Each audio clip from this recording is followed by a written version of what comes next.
కర్ణుడు సమాధానం చెబుతున్నాడు. ఇంతకంటే ముందు ఒక్క మాట చెప్పుకోవాలి మనం. నిన్ననే చెబుదామనుకున్నాను కానీ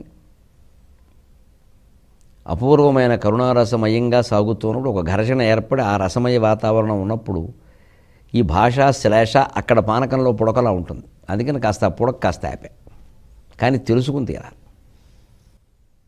తమ్ములతోడి యుద్ధము గదా మరి తమ్ముల జంపి ఏమి పుణ్యమును మూటగట్టెదవురా ఔరా కరుణా విదూరుడా. అమ్మను కోసి చంపుము అది అర్హము తమ్ములనైన ఇంత న్యాయముగా నాదరింపవలదా జలజాప్త సుతుండవింతకు.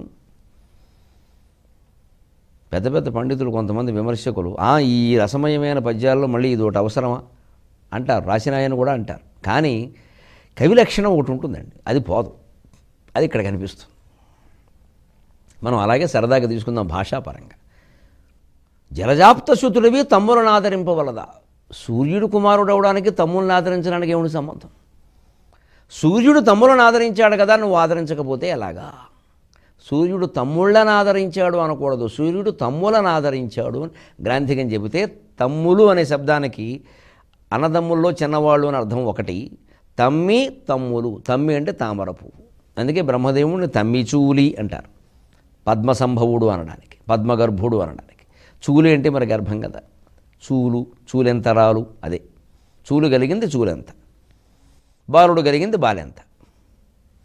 ఇది చూలెంతరాలు బాలెంతరాలు అది. ఎందుకంటే చూలు తర్వాత పైగా పాలు, నాకు అనుమానం పాలెంతరాలు అయి ఉంటుంది, చూలు తర్వాత పాలు వస్తాయి. ఆ పాలెంతరాలే పలుకుబడిలో ముందు అరసం వచ్చి ఉన్న బాయ్ అయితే అదేదో పలుకుబడిలో బాలెంతరాలు అయిపోయి ఉంటుంది. ఏదో బాలుడు కలిగింది బాలెంత అవ్వాలి ఖచ్చితంగా. అందుకని తమ్మిచూలి అంటే తమ్ములు అంటే పద్మములు అని అర్థం. పద్మానికి సూర్యునికి ఒక అనుబంధం ఉంది కదా. సూర్యుడు తమ్ములను ఆదరిస్తాడు. పద్మం అంటే మళ్ళీ శ్లేష కుదరదు, ఆ పదమే ఉండాలి. అందుకనే తమ్ములనైన ఇంత న్యాయముగా ఆదరింపవలదా జలజాప్త సుతుండవింతకు. అటువంటి శ్లేషపరమైన చమత్కారం. సూర్యుడు తమ్ములను ఆదరించాడు కదా, నువ్వు తమ్ములను ఆదరించకపోతే ఎలాగా? అంటే ఈ తమ్ములకి ఇన్ని అర్థాలు ఉన్నాయి కాబట్టి వసుచరిత్రకారుడు రామరాజభూషణుడు ఎంత అందంగా ఆ శబ్దాన్ని వాడాడు అంటే మళ్ళీ దాన్ని చెప్పే అవకాశం మనకి రాదు కాబట్టి విని భాషాజ్ఞానం పెంపొందించుకొని హాయిగా ఆనందించండి. అక్కడ సుక్తిమతి అనే నది తన కుమార్తె అయిన గిరికాదేవికి వసురాజుతో వివాహం అయ్యాక అత్తారింటికి పంపిస్తుంది. నది అత్తారింటికి పంపడం ఏమిటండి? ఏమిచ్చి పంపుతుంది? ఏముందని అంటే పాపం అమ్మాయి అందరూ ఏమిస్తావే అమ్మ, నువ్వే జడ పదార్థం, నది మట్టి మశానం తప్పితే ఏముంది నీ దగ్గర అని. వాళ్ళ అమ్మ ఏమన్నా ఏం లేదు, నా తల్లికి ఒట్టి నది నాకు ఏమిస్తుంది, తండ్రి కూడా ఇక్కడ దగ్గరలో లేడు అనుకుంటుందేమో అని అలా బాధపడద్దమ్మా. తమ్ములభం పొదున్ తమ్ములభం పొదున్ మణిష తమ్ములభం పొదు. ఆ తమ్ములు అనేదాన్ని ఎన్ని అర్థాల్లో ఎంత విశేషంగా వసుచరిత్రకారుడు రామరాజభూషణ కవి రైతు కులంలో పుట్టిన కవి వాడాడో మీరు గమనించండి.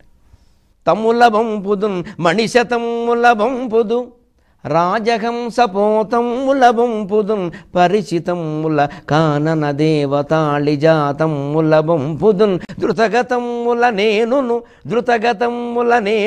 సారణీ ప్రపాతమ్ముల వత్తు విశ్వవిదితాముదితామదితాపమేటికిన్ విశ్వవిదితాముదితామదితాపమేటికిన్.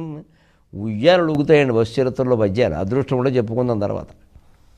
వైరుని మీద వాయించారు, అందుకే విశ్వవిదితాముదితామదితాపమేటికిన్ అలా ఊగుతాయండి రాగాల్లో. నీకు కూడా ఎవరిని పంపిస్తారని అనుమానిస్తున్నావు? తమ్ములభం పొదున్ పద్మాలను పంపిస్తా. నదిలో పద్మాలు ఉంటాయిగా అంటే నీకు తమ్ముళ్ళు అనమాట. ఆవిడతో పాటు పుట్టే కదా. మణిష తమ్ములభం పొదు. నదీ గర్భాల లోతుల్లో మణులు ఉంటాయని ప్రతీతి సముద్రంలాగే. అందుకే రకరకాల మణులు పంపిస్తానమ్మా, అడుగు నుంచి తీసి అగాధమో జలనిధిలోన అణిముత్యమున్నట్టులే తమ్ములను పంపిస్తా. మణిష తమ్ములు 100 కొద్దీ మణులు వజ్రాల వెడుగురేలు పంపిస్తా. మనకేం లోటే? సరే కావిళ్లతోటి మిఠాయి ఉండలు మణులు. రాజహంస పోతమ్ముల పంపుదున్. రాజహంస పోతం అంటే బాగా పోతరించినటువంటి హంసలు, కొదమ హంసలు, మంచి వయస్సులో ఉన్న హంసలను పంపిస్తా. నదిలో హంసలు ఉంటాయి మరి. నీకేం లోటమ్మా? మానవులు ఎవరు పంపలేరు అలాగా. మనకు ఎవరికైనా ఇంత సారి వచ్చిందా కూడా? ఇది తమ్ముల పంపుదున్ మణిశతమ్ముల పంపుదు రాజహంస పోతమ్ముల పంపుదున్ పరిచితమ్ములు కానన దేవతాళి జాతమ్ముల పంపుదున్. నీకు బాగా చెలికత్తెలుగా ఉన్నారు చూడు వనదేవతలు, ఆ అడవి తల్లి, ఈ అడవి తల్లి, ఈ కొమ్మ తల్లి, ఈ పువ్వు తల్లి, ఎంత గొప్ప మాటలండి ఇవి. వాళ్ళని నీతో కూడా పంపిస్తా. అడవి తల్లి, కొమ్మ తల్లి, పువ్వు తల్లి, చెట్టు తల్లి, గిరిజనులు మాట్లాడుకునే మాట్లాడండి ఇది. మన సాహిత్యంలో గిరిజన సాహిత్యం ఎంత ఉంది, ఇక వారిని ఎలా చూడాలి మనం? ఇంత సాహిత్యానికి ప్రేరణ అయిన జీవనాన్ని ఇచ్చిన వాళ్ళు కష్టాలు పడి మనకి ఇది ఇచ్చారు. రాసినవాడు కూడా రైతు కులంలో రైతు కుటుంబంలో పుట్టాడు, మొత్తం అందరితో గిరిజన జీవితంతో పరిచయం ఉన్నవాడు బాగా. తమ్ములబం పుదున్ మణిశతమ్ములబం పుదు రాజహంస పోతమ్ములబం పుదున్ పరిచితమ్ములు కానన దేవతాళి జాతమ్ములబం పుదున్. ధృతగతముల నేనును, ఎవరినో పంపడం ఏమిటమ్మా, నేను వస్తా. అందుకే ఎలా వస్తావమ్మా అంటే, నది కాస్త వేగంగా పరిగెట్టి వస్తా, పరిగెట్టి కూడా వెళ్ళిపోతుందట. అంటే ఈ నదులే మళ్ళీ నది నుంచి కాలువలు ఏర్పడతాయి, కాలువ నుంచి చెరువులు ఏర్పడతాయి. ఆ చెరువులోనే నేను రోజు అత్తారింట్లో ఉండి నీళ్లు పట్టుకెళ్ళేది. అంటే ఈ చెరువు నీళ్ళు ఎక్కడివి? మా అమ్మ. ఆ చెరువులో నీళ్లు ముంచుకోవడం అంటే మా అమ్మ ఒళ్ళో ఉన్నట్టే, మా అమ్మ ఒళ్ళో కూర్చొని కాఫీ తాగినట్టే, పాలు తాగినట్టే. ఇదే అన్నమాట.